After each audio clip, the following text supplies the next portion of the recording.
एक समय की बात है, जनाबाई 8 वर्ष की अवस्था में अपने माता पिता के साथ पंढरपुर आ गई थी।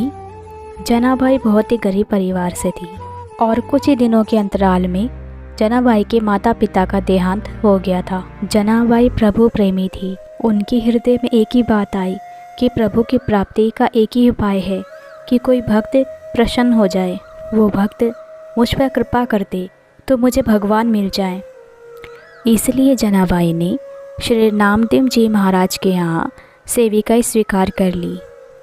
जनाबाई के हृदय में एक ही बात थी कि मैं नामदेव जी की सेवा करके उनको प्रसन्न कर लूं ताकि वो मुझ पे कृपा करे और मुझे भगवान मिल जाए। जनाबाई नामदेव जी के पूरे परिवार के लिए खाना बनाती, पूरे घर की साफ सफाई करती, पूरे परिवार के लिए पानी भरती। श्री नामदेव जी महाराज निरंतर भजन में डूबे रहते थे। अब नामदेव जी का प्रभाव ऐसा हुआ कि जो नामदेव जी भजन कीर्तन करते वही नाम कीर्तन जनाबाई करने लगी। अब तो जनाबाई को प्रभु नाम इतना प्रिय हो गया कि वो कार्य करते हुए निरंतर नाम जप करती रहती। नामदेव जी के यहाँ एकादशी पर रात्रि जागरण होता था। जनाबाई सारे कार्य करके रात्रि जागरण में एक कोने में बैठ जाती और नाम कीर्तन सुनती। जनाबाई रात्रि जागरण में इतना डूब जाती कि उन्हें पता ही नहीं चलता कि कब रात से सुबह हो गई। सब भक्त मंडली को अपने घर जाता देख जब जनाबाई को आभास हुआ कि सुबह हो गई है और सूर्य भी उदय हो गया है, अरे सूर्य उदय हो गया और मुझे पता ही नहीं चला। मुझसे तो आज बहुत बड़ी गलती हो गई। मुझे खाना बनाना है, बर्तन कपड़े सब धोने हैं, कैसे ये सब हो पाएगा। ऐसा करती हूँ, सबसे पहले मैं नामदेव जी महाराज के वस्त्र धो लेती हूँ। जनाबाई वस्त्र लेकर जल्दी जल्दी भागते हुए नदी किनारे जाने लगती है। जनाबाई नदी किनारे पहुँच जाती है। नदी किनारे पहुंचकर जनाबाई सोचने लगती है, अरे इतना समय अधिक हो गया है, मैं कैसे इतना सारा काम कर पाऊंगी।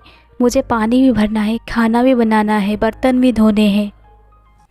जनाबाई इतना सब कुछ सोच ही रही थी कि इतने में एक वृद्ध महिला आई और जनाबाई से बोली, अरे तू चिंता क्यों करती है, सुन तू जाके कार्य कर ले, मैं ये सारे वस्त्र धो देती हूँ। अरे आप ये वस्त्र क्यों धोएंगी, और आप तो इतनी वृद्ध भी हैं। अरे तो चिंता मत कर, तू देखना ऐसे तू कपड़े साफ नहीं कर सकती जैसे मैं करूँगी। तू जा और बाकी के कार्य कर ले।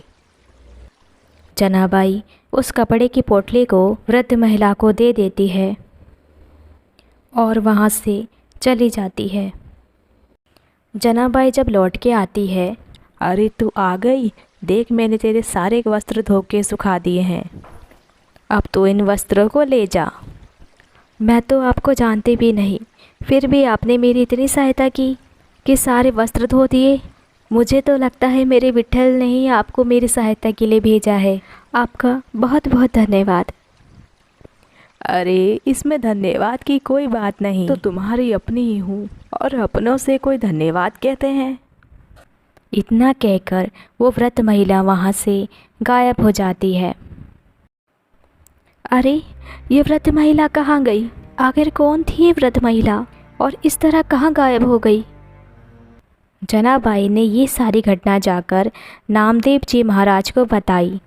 तब नामदेव जी बोले, अरे वो और कोई नहीं, वो विट्ठल ही थे। इतना विट्ठल जी तुझसे प्यार करते हैं कि तेरी सहायता के लिए सब कपड़े धो दिए। बड़ी बड़भागन है तू जनाबाई कि तेरी सहायता करने के लिए स्वयं विट्ठल आए। ये सुनकर जनाबाई रोने लगी और कहने लगी, हे प्रभु, हे विट्ठल, आप आए और मैं आपको पहचान न पाई। हे प्रभु, आपने मेरे लिए इतना कष्ट सहा, मेरे लिए इतने सारे वस्त्र धो दिए। अब तो जनाबाई का प्रेम प्रभु के लिए और भी बढ़ गया। प्रभु जनाबाई की भक्ति के अधीन हो गए और जनाबाई के साथ साथ डोलने लगे। जनाबाई विट्ठल के प्रेम में डूबी हुई कार्य करती रहती और पद गाती रहती और प्रभु साक्षात उसके सामने बैठकर उसे निहारते रहते और मुस्कुराते रहते। प्रभु हर समय उसके साथ फिरते रहते। एक दिन श्री विट्ठल जी के गले का हार चोरी हो गया। जनाबाई कार्य करने के लिए मंदिर में जाया करती थी, तो जो लोग मंदिर में सेवा करते थे उन्होंने जनाबाई पर संदेह किया कि जनाबाई ने ही हार चुराया है। जनाबाई, वैसे तो तुम बड़ी भक्त बनती हो और तुमने विट्ठल जी का हार चुरा लिया। और जनाबाई पर चोरी का इल्ज़ाम लगाया गया और जनाबाई को राजा के दरबार में ले जाया गया। तब राजा ने जनाबाई से पूछा, जनाबाई, सच सच बताओ, क्या तुमने ही हार चुराया है? महाराज, मैं ऐसा क्यों करूँगी? मैं अपने प्रभु का हार क्यों चुराऊँगी? महाराज, मैं शपथ खा के कहती हूँ कि मैंने चोरी नहीं की। किसी ने भी जनाबाई की बातों पर विश्वास नहीं किया और राजा ने जनाबाई को सूली पे चढ़ाने की सज़ा दे दी। उस समय चोरी करने वाले को नुकीली सूली पर चढ़ा दिया जाता था। अब जनाबाई को सूली पे चढ़ाने की तैयारी हो गई थी। चढ़ा दो इस जनाबाई को सूली पर, ताकि सबको पता चले कि इस चोरी करने वाले का क्या हश्र होता है। जनाबाई ने जब देखा कि उसे अब सूली पर चढ़ाया ही जा रहा है, तब जनाबाई ने कहा, हे विट्ठल, जैसे आपकी इच्छा। ऐसा कहकर जनाबाई विट्ठल विट्ठल कहने लगी। जब जनाबाई विट्ठल विट्ठल कहने लगी, वैसे ही सूली पिघलना शुरू हो गई। सूली मोम की तरह पिघलने लगी। सूली को पिघलता देख सभी हैरान हो गए। ये सब चमत्कार देखकर राजा ने जनाबाई से क्षमा मांगी। जनाबाई, मुझे क्षमा कर दो। मैंने तुम जैसी भक्त पर संदेह किया और तुम्हें सजा सुना दी।